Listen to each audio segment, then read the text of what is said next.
dernier jour du mois de mai. Nous sommes lundi et il est 13h. Bonjour madame, monsieur, bienvenue au journal. Voici les titres. Les mères étaient à l'honneur ce dimanche 30 mai 2021. À cet effet, les femmes de la Direction générale des impôts ont fait don de produits vivriers et d'ustensiles de cuisine aux pensionnaires des orphelinats Sainte-Famille de Djadjo et Sainte-Thérèse de l'Enfant Jésus d'Akpakpa.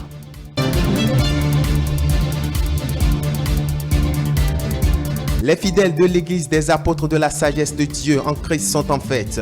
Ils ont célébré ce dimanche leur 27e année d'existence au Bénin, moment de louange et d'adoration. Les temps forts sont à suivre dans cette édition.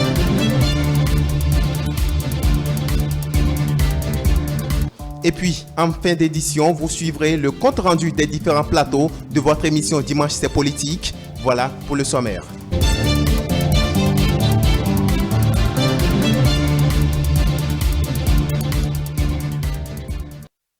Eh bien, merci de toujours nous préférer pour vous informer. La communauté internationale a célébré ce dimanche 30 mai 2021 la journée internationale des mères. À cette occasion, donc, les femmes de la Direction générale des impôts ont fait don de produits vivriers et d'ustensiles de cuisine au profit des pensionnaires des orphelinats Sainte-Famille de Djadjo et Sainte-Thérèse de l'Enfant Jésus de la Cité Nouvelle d'Akpakpa. Stélia Padono Semiati Soufou nous font le point ici. En ce 30 mai 2021 où les mères sont à l'honneur, celles de la Direction générale des impôts ont tenu à manifester leur amour et solidarité à l'endroit des enfants des orphelinats Sainte-Famille de Djadjo et Sainte-Thérèse de l'Enfant Jésus de la Cité Nouvelle d'Akpakpa. Elles ont fait don de bidons d'huile, de sacs de maïs et d'ustensiles de cuisine. Au nom de la Direction générale des impôts, et au nom de toutes les femmes de la Direction générale des impôts, pour nous réjouir avec vous. Ce jour, nous célébrons nos mamans. Comme on le dit souvent, nul n'a le droit d'être heureux tout seul. C'est fort de cet âge que nous sommes là pour partager un moment de bonheur avec vous, vous donner de la joie pour que votre journée soit gaie. Nous sommes venus juste avec quelques vivres pour que vous puissiez aussi profiter de ce que nous-mêmes, des fruits de nos efforts. La sœur Judith Kodjia, promotrice et fondatrice de l'orphelinat Sainte-Thérèse de l'Enfant Jésus de Cotonou, a salué le geste de générosité de ses donatrices. Je me permets de formuler d'abord les vœux de très bonnes fêtes des mères à nos chères mamans qui ont pris cette belle initiative de penser à leurs chers enfants que nous gardons ici. La porte-parole de la délégation de la DGI a profité de l'occasion pour exhorter les pensionnaires de ces centres à bien travailler, gage de l'assurance d'un avenir meilleur. Nous prions l'Éternel qui vous accorde la santé du corps, la sécurité de l'âme, que vous grandissiez en sagesse et que demain vous soyez de haut cadre. Nous comptons sur vous parce que c'est vous qui êtes la relève de demain. Et nous savons qu'en ce jour où nous célébrons la fête des mères, l'Éternel nous a exaucés. Soyez sages, travaillez bien. Il faut préciser que les femmes de la DGI, dans le cadre de cette activité, ont bénéficié du soutien du ministère du cadre de vie. Un soutien qui leur a d'ailleurs permis de disposer de plants d'arbres qu'elles ont eu à mettre en terre pour immortaliser leurs gestes et passages dans ces orphelinats. Les fidèles de l'Église de la sagesse de Dieu en Christ ont célébré les 27 ans d'existence de cette Église au Bénin. Pour eux, ces 27 années ont été marquées par des miracles et des prodiges. On fait le point ici avec Diane Noujaïdou Akapo. Je prie que l'Éternel vous tienne par la main et qu'il vous fasse traverser tous les 200 pays qui sont devant votre chemin.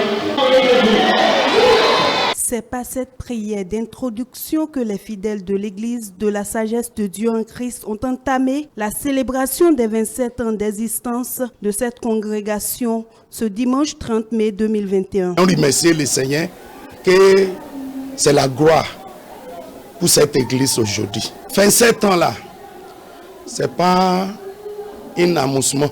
On remercie le Seigneur, tous les miracles que Dieu a fait parmi ses enfants. C'est à cause de ça qu'aujourd'hui, nous sommes en train de jubiler tout ce que Dieu a fait depuis la première année jusqu'à aujourd'hui. Venus d'un peu partout, les enfants de l'apôtre Joseph Olusola Abiodun ont chanté, dansé et prié en cette journée d'anniversaire de la naissance de leur église. Nous sommes en train de fêter notre 27e année au Bénin.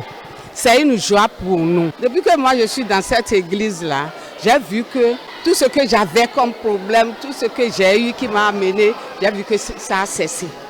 Et j'ai eu beaucoup de miracles. Je vais vous donner un exemple. J'ai 2 enfants qui ont quitté Parakou pour Cotonou. Ils étaient au moins 6 dans la voiture. Et cette voiture a culbuté. Ça fait des tonneaux. Il y a d'autres qui sont tombés, d'autres qui sont vraiment...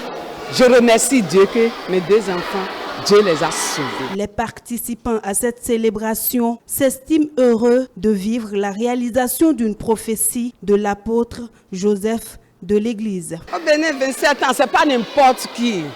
C'est pas n'importe qui. Vraiment, nous remercions notre Père en Christ que l'Éternel a utilisé pour nous au Bénin. Nous le remercions sincèrement. Ça dit, tout ce qui est impossible à l'homme, c'est possible, tout est possible à Dieu. Nous avons vraiment de la joie infinie dans nos corps, car l'église des sagesse de Dieu en Christ est une église que tout le monde ne connaissait pas, sa fidélité. L'église des sagesse de Dieu en Christ nous donne vraiment de la sagesse. Le fondateur de l'église de la sagesse de Dieu en Christ n'a pas manqué d'inviter les fidèles à respecter les principes et ordonnances bibliques.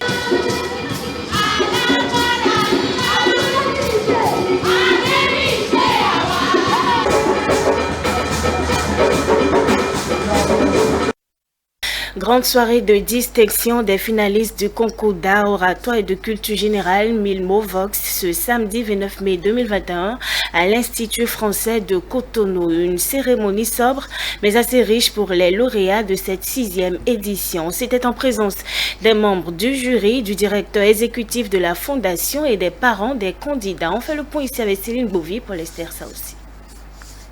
Voici les lauréats de cette 6e édition du concours d'art oratoire et de culture générale Milmovos, un concours qui consiste à confronter les meilleurs apprenants dans différentes catégories pour ensuite valoriser les talents finalistes. La 6e étape du programme Milmovos cadre avec la clôture de la phase de compétition du programme Milmovos. Il faut dire que lorsqu'on parle de Milmovos, c'est une combinaison de formation et de compétition.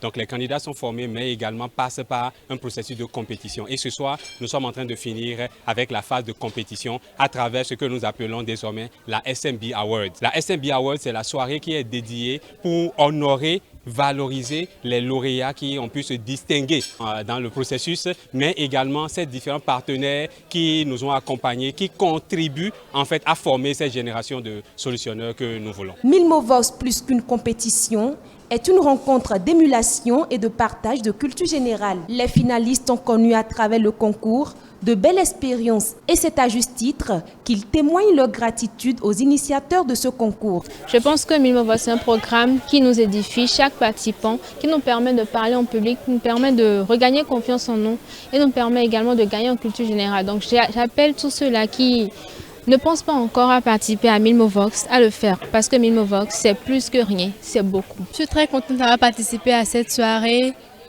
très contente, très contente. Et j'incite tout le monde à participer également.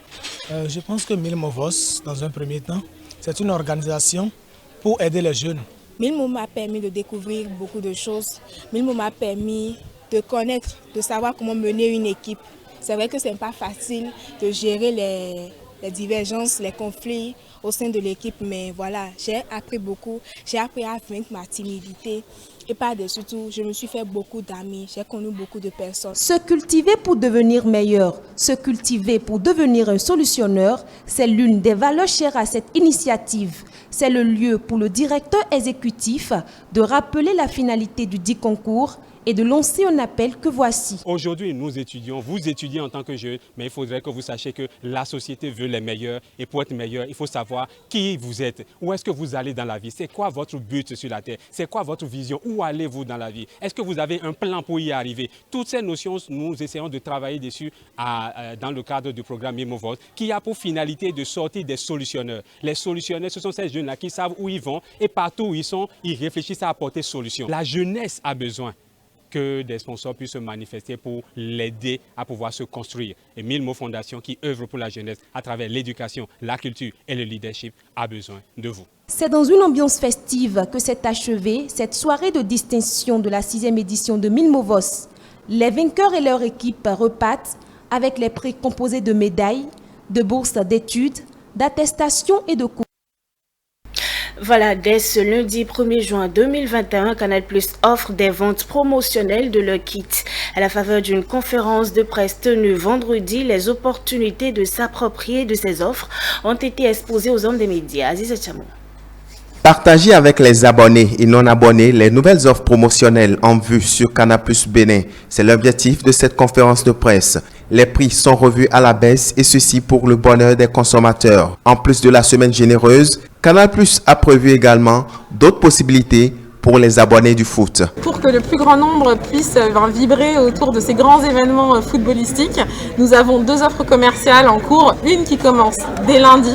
Donc le décodeur est à 5 000 francs CFA à partir de la formule Access. Donc avec 10 000 francs CFA, vous vous rendez dans n'importe quel point de vente agréé et vous repartez avec votre décodeur pour être installé et bénéficier du meilleur de l'atelier, du meilleur de nos programmes. Dès lundi et ce jusqu'au 14 juin, mais attention, dans la limite des stocks disponibles, donc je vous conseille d'y aller très vite. Et puis il y a le deuxième grand événement, deuxième grande offre qui commence à partir de mardi prochain, donc le 1er juin, qui offre 30 jours à Évasion Plus, à tout Canal+, à partir du moment où vous réabonnez sur la formule supérieure par rapport à la formule sur laquelle vous aviez l'habitude de vous réabonner. Et ça dure vraiment jusqu'au 30 juin, donc entre le 1er juin et le 30 juin, vous avez cette offre extraordinaire. Il y a nos experts qui nous accompagnent d'habitude. Malik Traoré, que nous connaissons très bien sous le 11 d'Europe. Il y a Charles Bouillade, qu'on voit toujours les dimanches aussi avec les grandes bouches. Et notre expert des talents d'Afrique, Vincent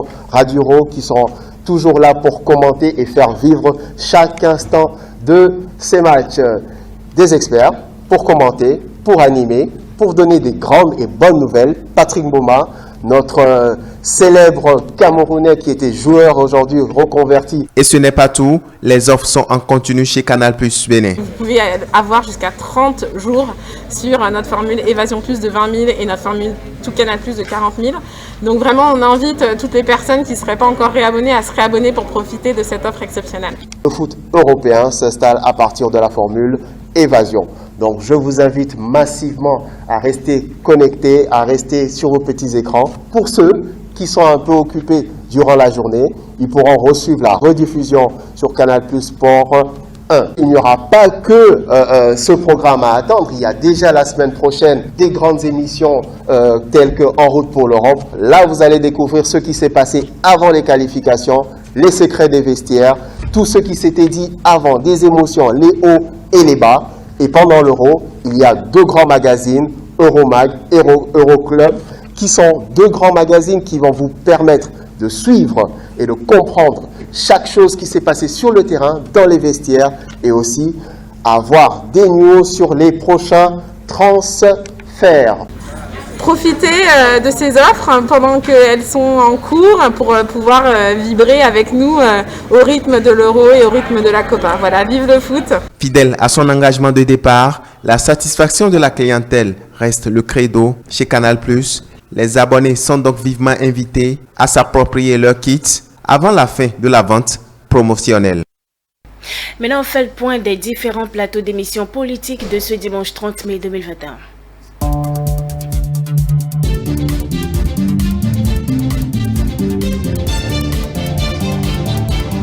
2 sujets majeurs étaient au cœur du duel de ce dimanche 30 mai 2021. Il s'agit entre autres de la nouvelle composition du gouvernement de Patrice Talon et son ambition de faire de son second quinquennat un mandat hautement social. Stélia Padonou. Mohamed Liamidi, chef du projet éditorial, n'approuve en aucun cas le renouvellement de la plupart des anciens ministres dans la nouvelle équipe gouvernementale de Patrice Talon. Pour Augustin Sodino, membre de l'Union progressiste, il est hors de question que l'on assiste à un remerciement politique comme ce fut le cas avec les précédents régimes. Une victoire comme celle-là est d'abord une victoire politique. À partir de ce moment, ça suppose que c'est des gens qui ont œuvré, c'est des gens qui ont une conviction politique, qui ont œuvré pour que cette victoire-là soit. Et à partir du moment où ils ont œuvré, normalement, il va de soi que l'on puisse reconnaître l'effort en tant que tel. Le Bénin n'est pas un gâteau. Tous ceux qui viennent à la politique dans l'intention de servir la nation. Et servir la nation, ce n'est pas seulement au niveau du gouvernement, ce n'est pas seulement un poste ministériel qui permet à quelqu'un de se mettre au service de sa nation. Donc, c'est à saluer la clairvoyance du chef de l'État. De toute façon, nous, de notre côté, au niveau de l'Union progressiste, nous sommes satisfaits, nous accompagnons toujours le chef de l'État, nous soutenons ses actions, et nous sommes d'accord avec lui. La promesse de Patrice Talon, celle de faire de son second quinquennat un mandat hautement social, retient toujours les attentions. Les avis restent mitigés quant à sa faisabilité. Pendant la campagne, le candidat a parlé de la dynamique continue. Oui. D'accord ? De la campagne à la prestation de serment, on a entendu le mandat hautement social. Oui. Pour moi, de la dynamique continue à mandat hautement social, je pense qu'il y a un contraste. Lorsque on met des mécanismes, on met des fonds sur place pour aider les jeunes à aller à l'agriculture, lorsqu'on met des systèmes en place pour aider des jeunes à avoir de crédit, beaucoup plus de crédit, lorsque l'État s'engage à s'investir dans l'industrie, c'est du hautement social. Ça se faisait avant, au cours du premier mandat, ça a été fait. Et au cours du second mandat, ce serait renforcé. Moi, j'y crois. Et je sais que beaucoup de Béninois y croient. Mohamed Liamidi a profité de son passage sur l'émission pour inviter le chef de l'État à prendre en considération les apports et suggestions des acteurs de l'opposition en vue d'un Bénin plus prospère. Le chef de l'État, je l'ai entendu dire qu'il est prêt à améliorer sa manière de faire. Et pour le faire, il faut l'écoute attentive des uns et des autres, de ceux qui ont également, comme le chef d'État, ont une vision pour le pays. Ceux qu'ils soient de la mouvance ou de l'opposition, sont aussi en pleine réflexion et qui ne veulent que participer à l'élaboration du progrès des Béninois dans leur ensemble. C'est seulement comme ça qu'on arrivera à un mandat hautement social.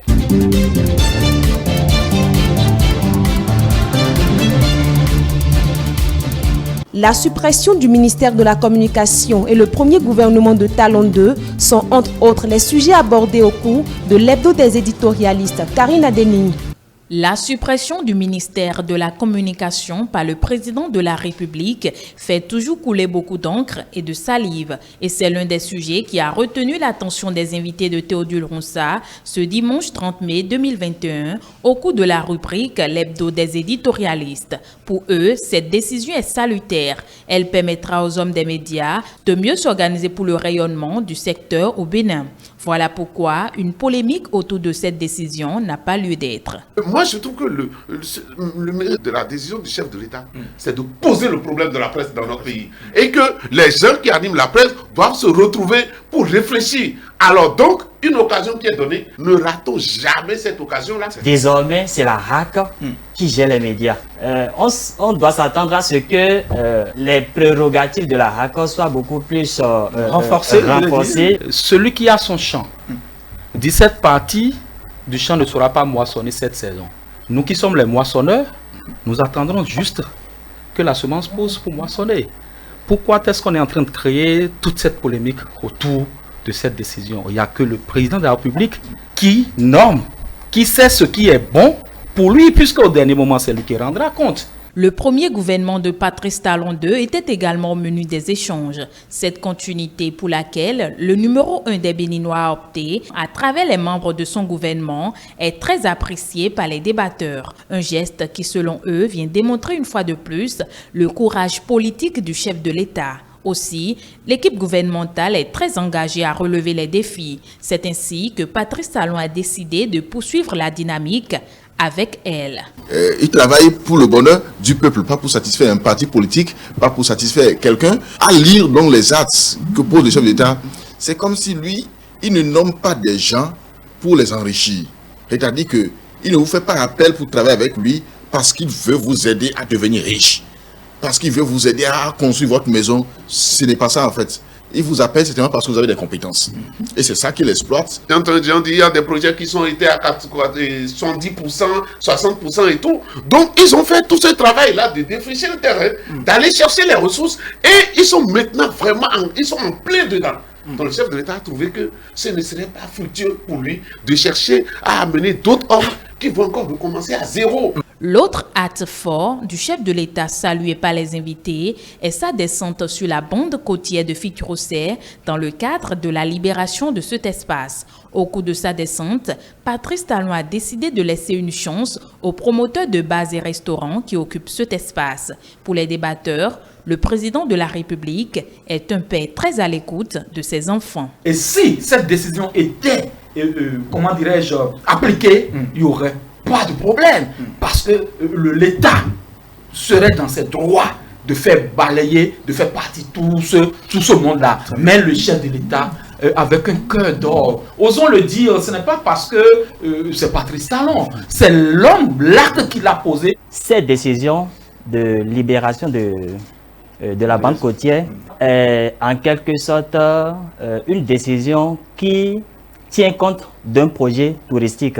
Si le chef de l'État est revenu sur la décision qui était prise, on peut déjà saluer le chef de l'État et voir dans quelle mesure le chef de l'État écoute la population et tient compte des doléances des populations. La liste des 23 joueurs retenus pour le match Sierra Leone-Bénin a été dévoilée par Michel Dussuet, un sujet qui était également au cœur des échanges. Rappelons que ce match est prévu pour le 14 juin 2021.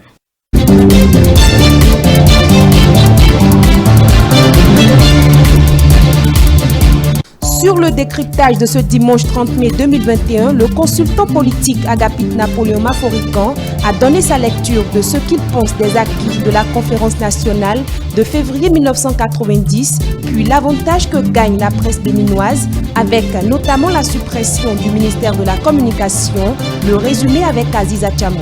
30 ans après la conférence de février 1990, le Bénin s'est résolument engagé sur la route du développement et de la bonne gouvernance. Si l'idée de cette conférence nationale était opportune, vu l'urgence de l'époque à aller à un consensus, faire des acquis de ces 3 jours de travaux de l'élite béninoise un credo serait une grave aberration de la lecture du consultant politique Agapit Napoléon Maforican. La rupture a tué la conférence nationale. C'est une rectification.